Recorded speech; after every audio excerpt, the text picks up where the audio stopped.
Hi, my name is Nathan, and today we're going to do a full story review of Dark Ages, brought to you by RatedComics, where the Avengers and villains alike have to adapt in a world without electricity. This is your first time here? Do me a favor, hit that like button, hit that subscribe button. You know what to do here at RatedComics to do awesome comic book reviews with the occasional comic book giveaway. Before we get into the review, link in description if you wish to go from issue to issue, and also link in description if you wish to purchase any of the comic books or the entire comic book set for your comic book collection. I think this book is personally a classic in my opinion.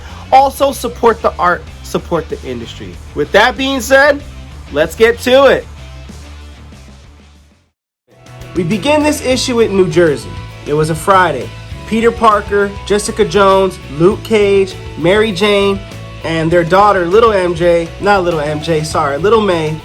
call back to Aunt May, are having pizza, just having a good old time, catching up just on a regular Friday. Little May gets on the ceiling, sticks to the ceiling, and Mary Jane's like, get our daughter off the ceiling. I mean, she has spider powers like Peter Parker, so naturally he's not concerned about it. But Peter Parker is told otherwise by Jessica Jones. I investigated a lot of deaths, and she could put her hand in a light socket, and the worst can happen. So, being a dad, he goes up, gets her down. Then all of a sudden, Peter Parker's spider sense go crazy. Miles Morales' spider sense goes crazy. Gwen Stacy's spider sense go crazy. Now, that's a funny moment, like where the bad guy's like, yo, we still doing this or what? But it's just like a violent reaction of spider senses to Peter Parker and Little May. And it's described that the spider sense was so strong, like stronger than before when Galactus was approaching the Earth. This was much worse.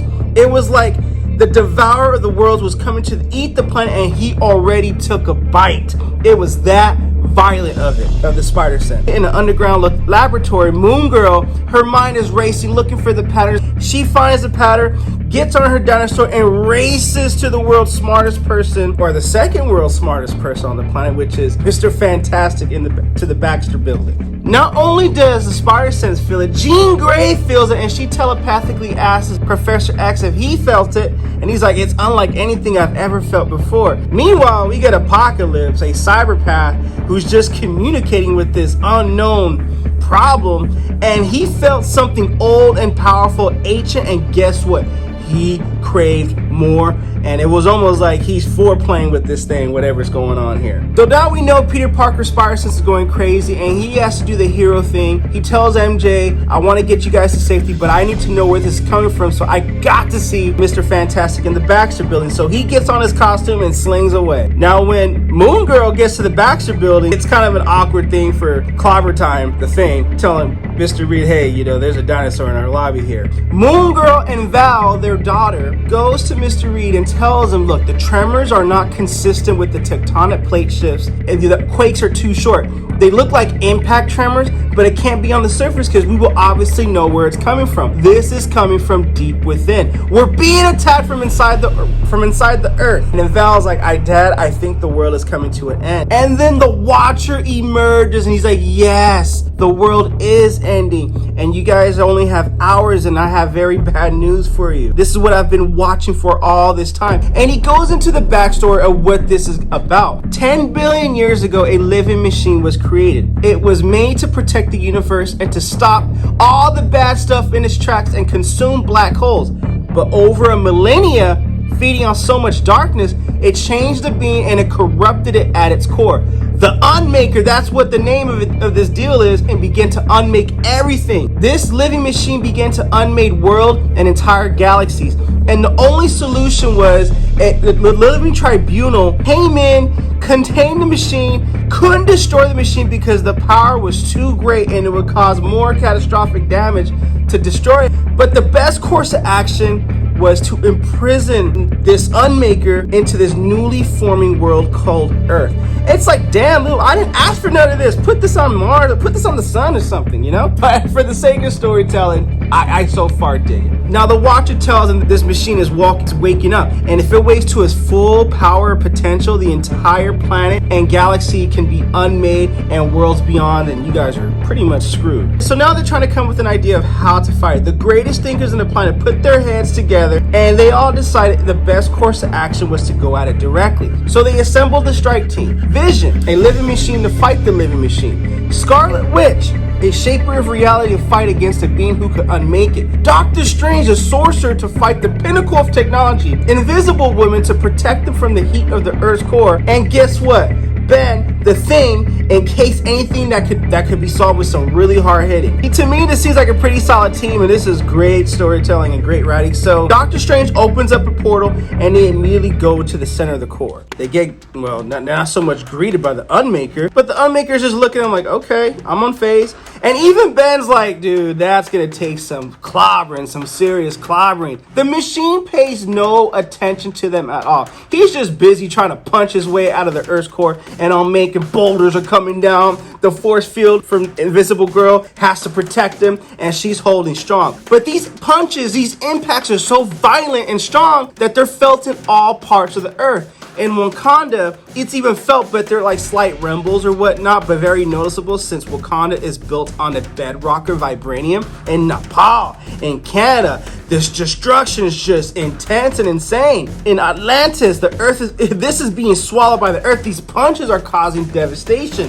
massive devastation. We get into Los Angeles, we see the Champions and the X-Men and the Avengers getting people to safety and trying the best they can to minimize any casualties. But you know what? The damage is already done, but they're gonna do what they can possibly do. So at the center of the Earth, Ben decides it's clobber time. He lunges full strength, full intensity at the Unmaker, but you know what? It's not gonna happen. Unmaker turns around and just vaporizes him into green baby powder dust, and Invisible Girl is like, oh my gosh, dude. Scarlet Witch attempts to reshape reality, but despite still working to her full powers, the Unmaker simply just unmade everything she tried to do. And then the Unmaker unmade WandaVision, loses his stuff, at which, okay, the love of his life, he enters the Unmaker's head, machine on machine battle. Now with the ground being unmade around them, and Vision inside the Unmaker's head is buying them a little bit of time. In desperation, Doctor Strange reaches out to other realities for anything he can use against the Unmaker, and he found a weapon. So his weapon is he's going to open a portal to a dimension where no electricity can function. An electromagnetic pulse beat at the heart of the realm. This would therefore shut down the Unmaker because the Unmaker is all electrical, right? So this electrical being, Unmaker, realized what was happening and said, not gonna happen, bruh. He lashes out a spear, goes to the force field, and impales Doctor Strange. It's just, oh, dude. I love how when stories talk about, in order to defeat something great, a lot of great sacrifices have to be done, and this is like, dude, one of them. With Doctor Strange's last breath, he tells Sue to live, and he opens up a portal to send Sue Storm away. But with the death of Doctor Strange, the portal stayed open, it grew, and it encompassed the entire planet, sending the Earth into total, complete, literal darkness, where Nick Fury is like, what the is that? Everything stopped. Iron Man's suit stops. Ant-Man can't shrink down because his electrical switches ain't working. Machine sustaining life. Sorry, my man. Wisdom. I'm so sorry, brother. And artificial life all just collapsed in darkness. Peter Parker's over here shooting his web shooters, but I thought his web shooters were like mechanical mechanisms, not electrical. But because the darkness and the EMP portal encompassing the Earth, his web shooters fail him. He falls to the ground, but that's the least of his worries. He wants to get to his wife and his daughter. I imagine MJ is his wife at this point. But what he finds out is something that really opens up his heart. Little Aunt May, I keep calling little MJ. Little Aunt May lifts up the piece of debris, and it just brings tears of joy to Peter Parker's heart. We are shown that that was 7 years ago. The world we knew ended. They built another world, a world to be proud of. But years later, the lights went out, and that's how after the world ended. Here's my thoughts of the book. There's 3 reasons why you need to buy this book. Reason number 1, this is a heck of a good story. Reason number 2, this is a heck of a good story. And reason number 3, I am not a comic book expert, but this is the first appearance of the Unmaker.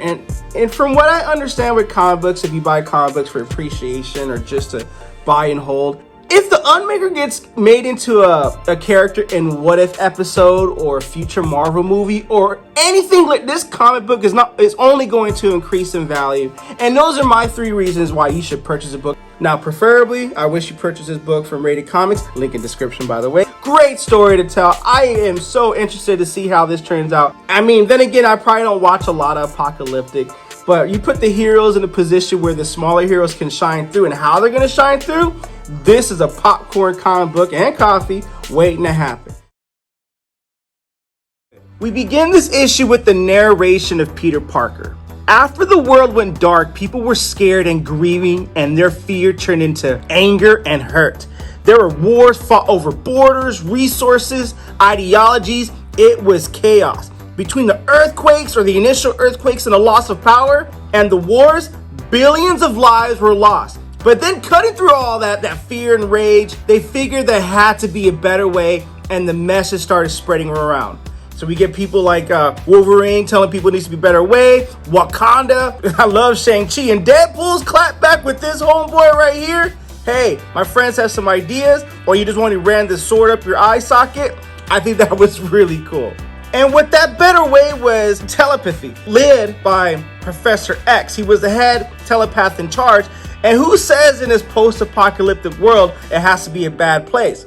You know, you got wastelands dominated by leather skulls and all kinds of problems and cannibals in this civilization, but that's okay. They figured out a way to make it all work. And Peter Parker's talking about how this post-apocalyptic world was made into a better place, and a better place to raise a family in some ways. And it shows him bonding with his daughter and MJ post-apocalyptic. So what was the plan? So the plan was each city was linked by a telepath. Professor X was in one place, Australia was another place, and then Wakanda. So they all telepath what they need, and they didn't withhold nothing from each other. And they all had a common goal to survive and build, right? So the center of the new world was the capital, Earth's capital, Wakanda. In Wakanda, it was accounts of great theorists innovated every day in the city, and some of the best minds that were working together. Tony Stark, Shuri, T'Challa, Dr. Von Doom, all working together to create lighting and new systems of food and production and preservation and shelter for new governance. Together, they created a post-apocalyptic utopia. Now, how do you protect this utopia? Because in this dark ages, as this pun intended with this book, vampires and werewolves were running rampant. So Peter Parker built webs protecting that. And with those webs protecting the perimeter, none other than Daredevil was securing to make sure he heard or felt those vibrations, so him and Foggy can send out whoever that hunting crew was. And in this case, as these webs were shredded apart, the crew was Blade, Wolverine, and company, and they were ready to do some work, dipping the blades in silver. The werewolves and the vampires coming out, ready to attack. Guess what? They got served. Not the kind of serves you get when it's a block party barbecue. It's the kind of serves you get when a disobedient kid tests a parent or something like that. You get my drift. Meanwhile, in the cave, Tony Stark and Pepper are in the cave working on alchemy, new ways to innovate, and a vampire just strolls in through the front door, so to speak, and it's like, Stark. Surprisingly, Captain America comes in from behind and decapitates his head, and they are excited to see him, not because he saved them, but it was presumed that whatever he was doing, he might have been dead, and Captain America's been gone for a while. Turns out Captain's been in Europe. Tony asks how was it. It's still ruled by Iron Fist, and they need your help. Can we take a walk, Tony? So as Captain takes Tony out for a walk to talk about joining Europe and helping fight the war, they go in behind these bushes, and Captain's like, look, there's something I need to show you. And surprisingly, there's Apocalypse, Dracula's henchman, Captain America, and Tony Stark's like, Apocalypse? Surprise, he lights up like a light bomb and kills some of Dracula's servants. And then Dracula swooshes behind Tony Stark, chokes him from behind, puts him in the point of submission where Tony Stark is like, Cap, help me out here. And Cap knocks him out with the sheet. I'm like, dude, there's got to be something up with this. And it turns out that Captain America was actually Mystique. Apocalypse tells Mystique, very well done. Now it's time to bring him back to Europe. So meanwhile, Iron Man wakes up, and Apocalypse is like, look, Tony, your mind is beyond human. I thought mutants were the more superior species, but clearly I was narrow-minded for thinking that. I want you to work for me. And then Tony Stark sees Apocalypse statue of himself, like in this egotistical manner, just referencing him.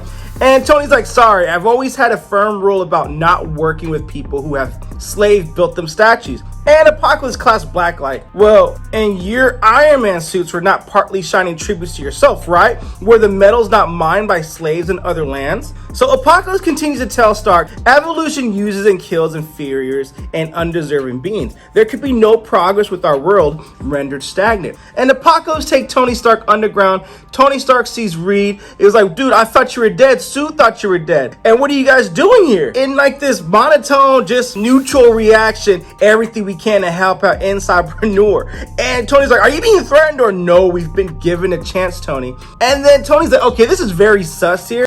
And Tony's like, the power running in here, how have you done this? Apocalypse like, well, how would you do this? And even though there's EMP blast from issue number 1, clearly there's no electricity. Now there's a whole buttload of electricity going on. And Tony's like, I've tried this before. It's a Faraday cage immune to the constant EMP, but every cage I've built has failed. I've used adamantium, vibranium, and the electromagnetic pulses in the earth, and it's still too strong. You need a magnetic something equally as strong to repel it in here. Something? And Tony Stark's, no, someone. And they're using Magneto to build up a metal force field or whatnot to not let the EMP go in. And you can tell Magneto has been in there for a while. Look how long his nails are, you know? I got to leave a little meat on the bone with you guys at this, but at the conclusion of this issue is left with a cliffhanger of what Apocalypse's true intentions are, and it is not good. And you know what? Man, this book is fantastic. There's so many ways, so many avenues you can go with this story. And I'm not too much into post-apocalyptic stories, but this is one of them where I do want to see this through because it's Marvel. And so far, it's just really, really good. With that being said,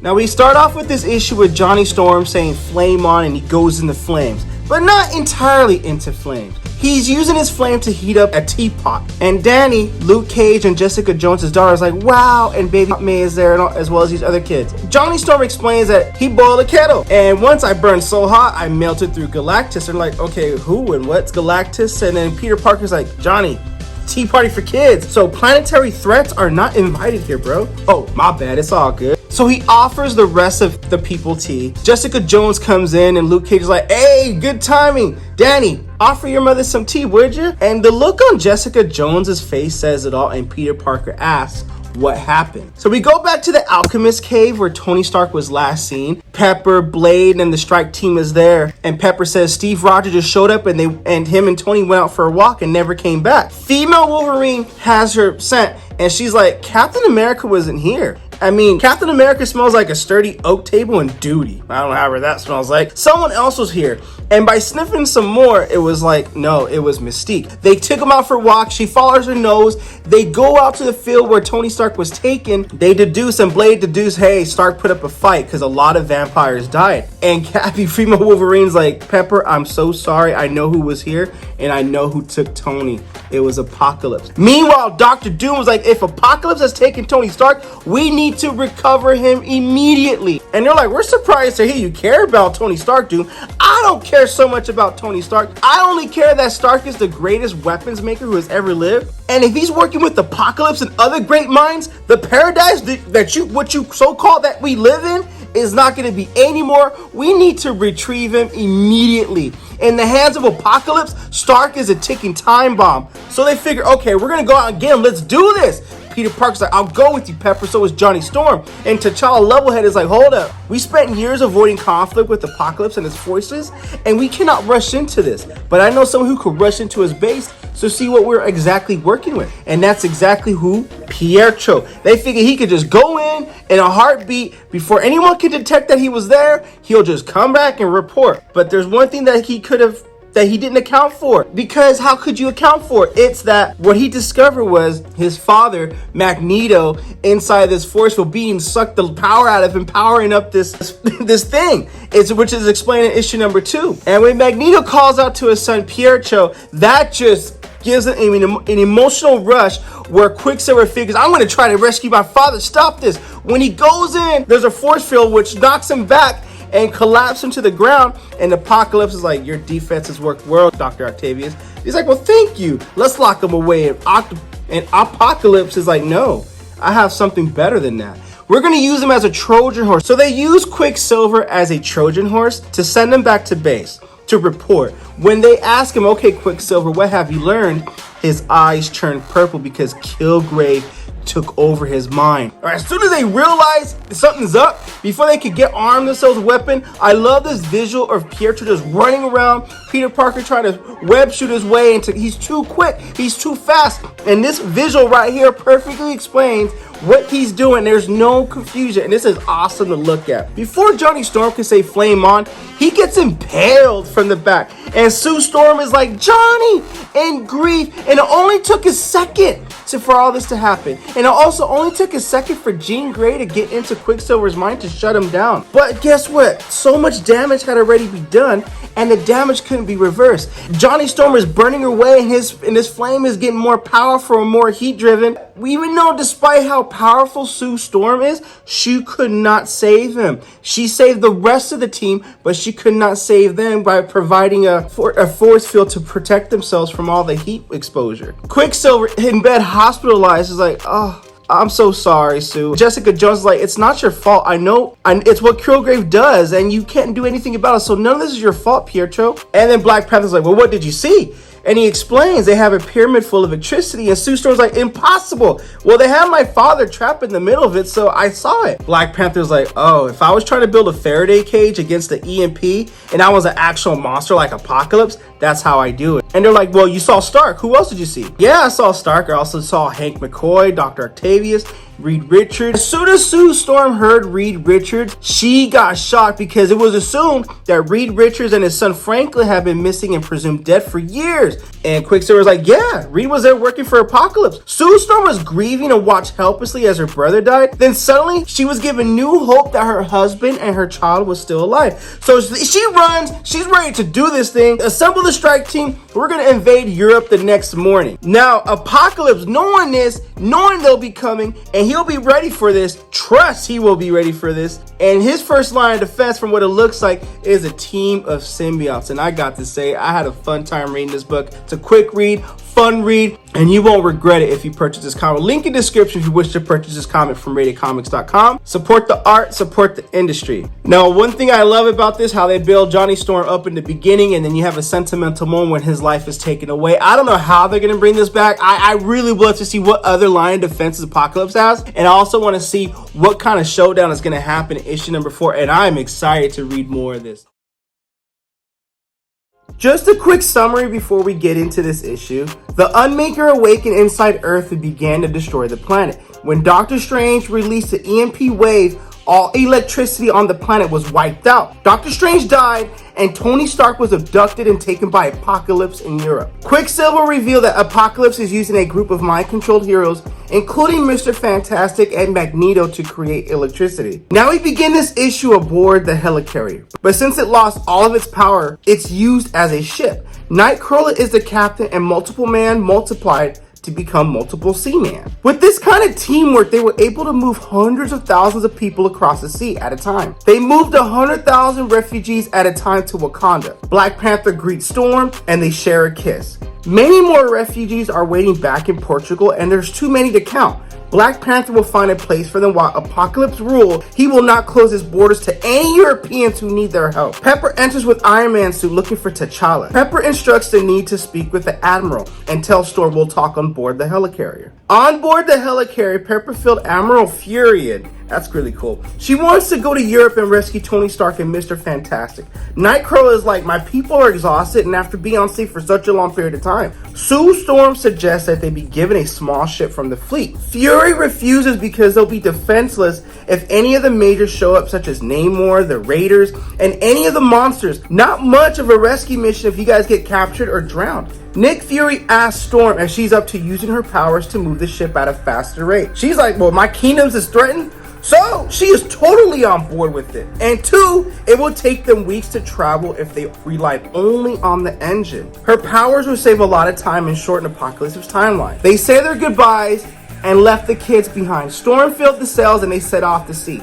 At night, they stopped 10 miles from Portugal. Storm was on the edge of exhaustion and needed to rest. 10 miles miles from land is so close, but yet so far. Doom tells the team that this should not be a rescue mission, but this should be a strike mission. We kill Apocalypse and anyone loyal to him and take control of Europe. Okay, well, who should rule Europe in its place, Apocalypse? You do? Asks Wolverine. Doom says he prefers Wakanda if he wanted to rule. It's far nicer than Europe. I mean, then again, you can't blame because it's kind of hard to trust a violent dictator. But that's what they're dealing with, you know? At least they have the same goal to accomplish. We kill Apocalypse and anyone loyal to him and take control of Europe. A scream happens from outside and it's a scream that made no sense. The scream is from Peter Parker's daughter, May, and Jessica Jones and Luke Cage's daughter, Danny. They want to come with him, but they knew they would say no. So they snuck in so they wouldn't be found. Kids being kids, where you're too adorable to yell at, but yelling is justifiable at the same time. May and Peter Parker's spider senses go off. When they look out in the distance, Peter Parker tells them to duck and move, but it's too late for Admiral Fur as he gets impaled from behind and drags into the sea. By who? The Ghost Raiders. Who are they? They're like Knight Riders, but hell. So when the world went dark, powerless, adrift pirates made a deal with the devil to blaze brightly forever. They had dragged thousands to their death sits. Victims drowned and burned at the same time. Nightcrawler's like, Storm, we have to move. They'll catch us and this ship will burn. Wolverine's like, Colossus, let's assemble attack. So they assemble attack and they get to work on these Ghost Raiders. Nightcrawler's like, we have to make it to the Guardians of the Port. It's 10 miles, but it felt forever. Sue Storm puts up a shield and holds off their attacks as long as she possibly can. Nightcrawler goes to get Fury. They were on us. We were about to have a fight against Hellfire, and then all things are closing in. The ship's about to engulf him. They're about to lose this battle until it's Finn. He and Scott Lang were one of the Guardians of the Port, and they come in, go to work on the Ghost Raiders, impale them, end it. Ant-Man's like, yo, so how was the tree? Hope y'all made it across sea. And they're gonna make it across sea. But the thing is, the cost of them making it across sea was super great because it cost Admiral Fury his life. And that's where we end the issue off with this. Now, half the fun in this series is discovering the fates of the heroes and villains we all love or love to hate. In this alternate future, so far, I haven't been disappointed. Nightcrawler makes a wonderful pirate, in my opinion. This is a great story, phenomenal story, beautifully written and massively rendered. I cannot wait to see what happens next, and I'm looking forward to issue number 5 and 6, which I will compile into a full review of Dark Ages.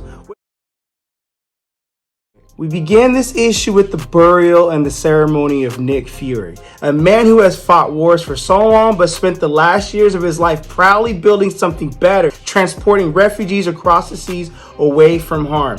All the heroes are gathered together in honor of Nick Fury. Deadpool goes to the group and tells them, welcome to Europe. Before I bring out my standard hats and axes, I just want to gauge how everyone feels about the cultural stereotypes. Obviously, he has no idea what this whole ceremony is all about. Everyone's mourning. Gabby, Wolverine, tells him that, hey, Nick Fury has died. He's like, yeah, you can't be serious, man. I'm sorry. He was one of the good guys. So everyone just kind of gets in their moment. Meanwhile, in Paris, Apocalypse asks Tony Stark, can it be done? And it hypnotized under the purple gaze of Kilgrave. He's like, I understand what you want, but I need to see the size of the problem. So what they're going to do is they're going to go into the portal and go into where the Unmaker is at in the center of the earth. Kilgrave is like, you know, Apocalypse, I hate going there. He gives them that look like, okay, but I will, of course. We're headed there. We'll go to the center of the earth. At the end of the center of the earth, Apocalypse looks at the problem and Unmaker is asleep because Doctor Strange started the EMP portal, but he died. He tells the gang, do not touch Doctor Strange. His body is decayed, but his magical wards still remain in place. So they say, all that power enough to knock out a planet coming from such a small portal.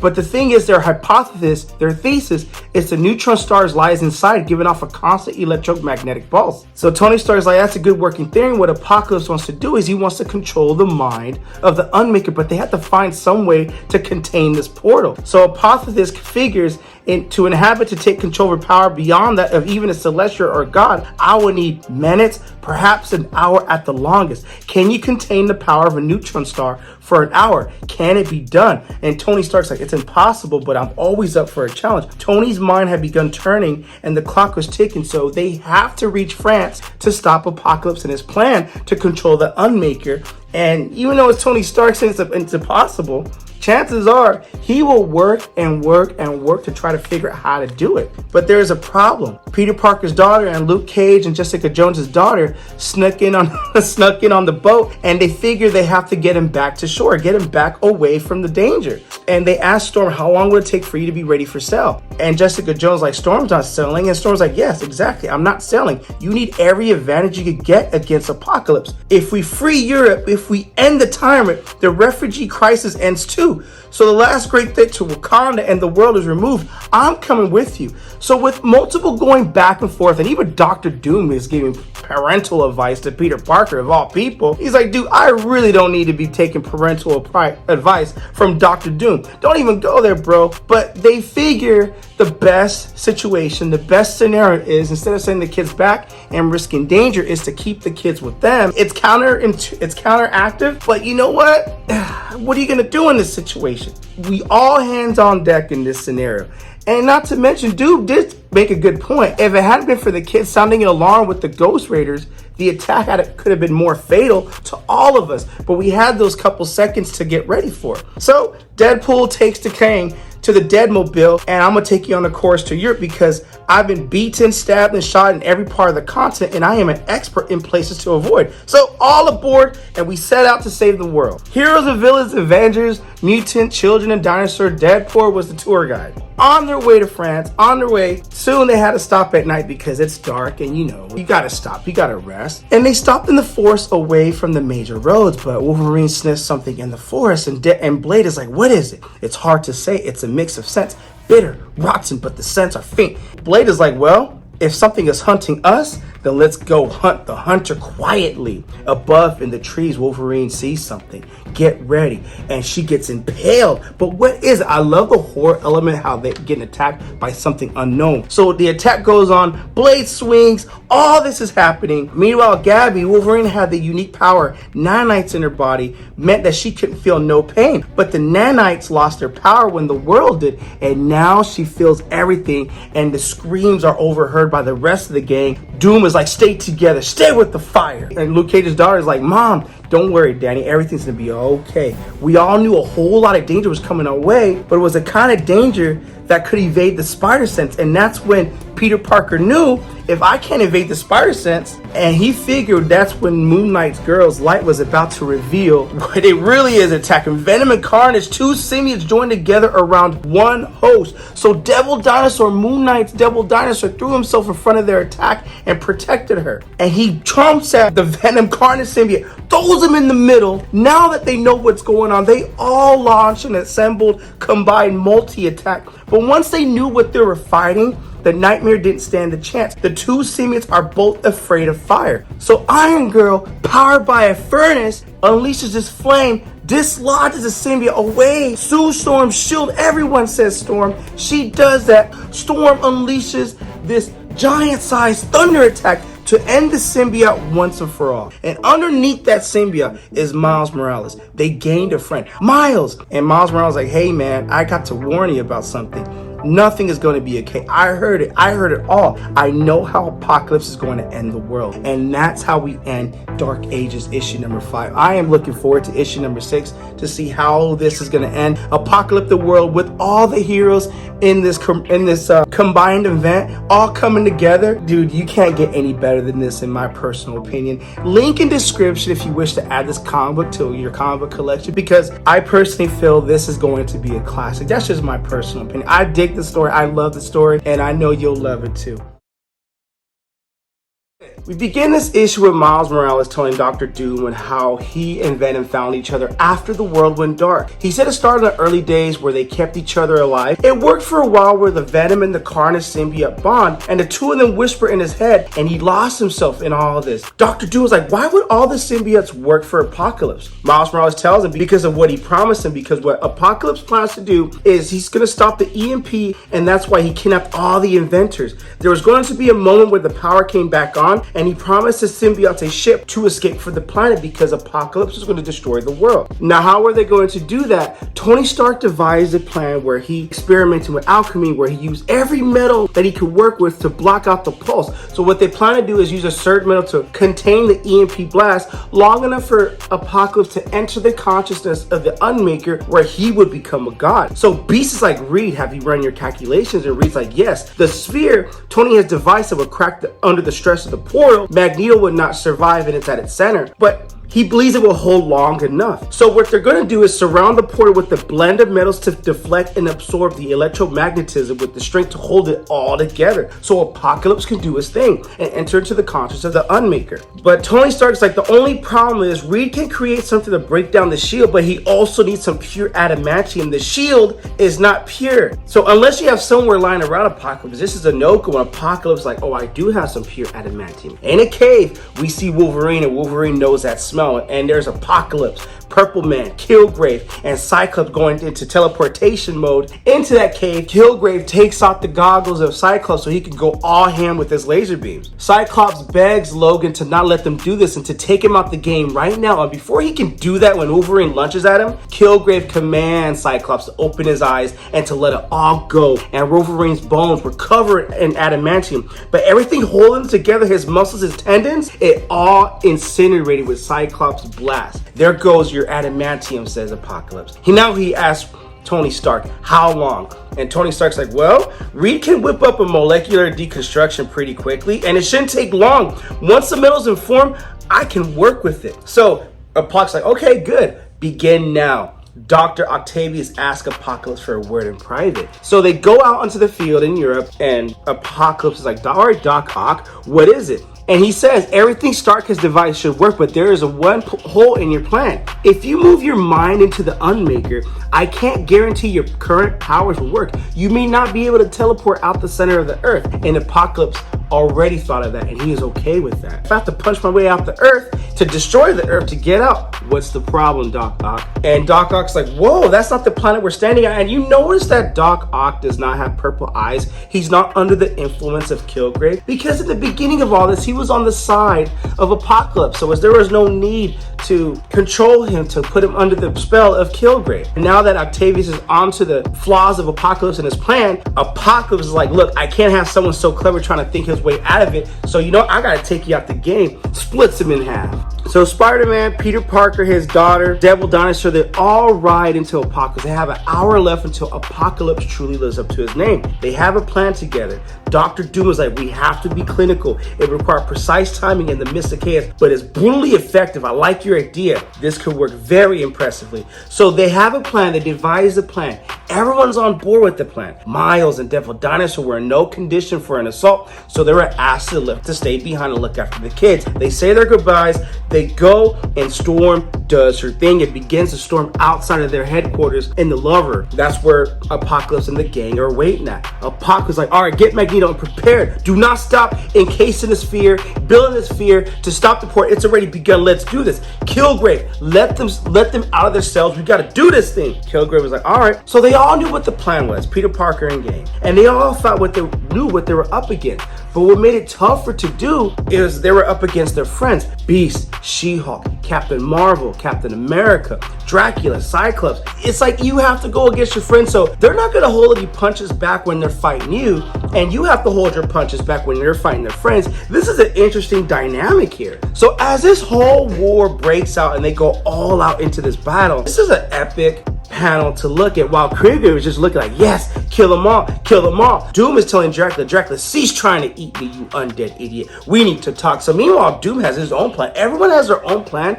but it's interesting how they have to hold their punches back with their friends, but their friends under the influence of Killgrave or not. Something happened. Deadpool pulls the trigger and takes Killgrave out the head by giving one to his head. And Jessica Jones like, wait, what are you doing? I didn't hear the plan. I was driving the bus, so I just took him out. Well, Luke and I were going to knock him out unconscious. That was the plan, was to knock our friends out unconscious, not take him out the game. Sorry if I took away your dub. But now, with Deadpool going full Deadpool, Killgrave's influence was removed. Everyone turned back to normal. and suddenly they had allies, and this might turn into the event where it turned into Avengers and they not might even know it. So Tony Stark and Reed Richards regain their consciousness and they're not under the influence of Kilgrave anymore. So Apocalypse, like, no matter, it's done, it's done. I can finish the job from here. Apocalypse was about to destroy everyone as he traveled to the center of the earth. But before he can do his teleportation, that's when Sue Storm unleashed it. And what she did was she created a force field around his frontal lobe to avoid his teleportation. Nightcrawler was able to teleport Apocalypse's protective armor away. Moonbir's idea was to permanently sever Apocalypse's mind from his abilities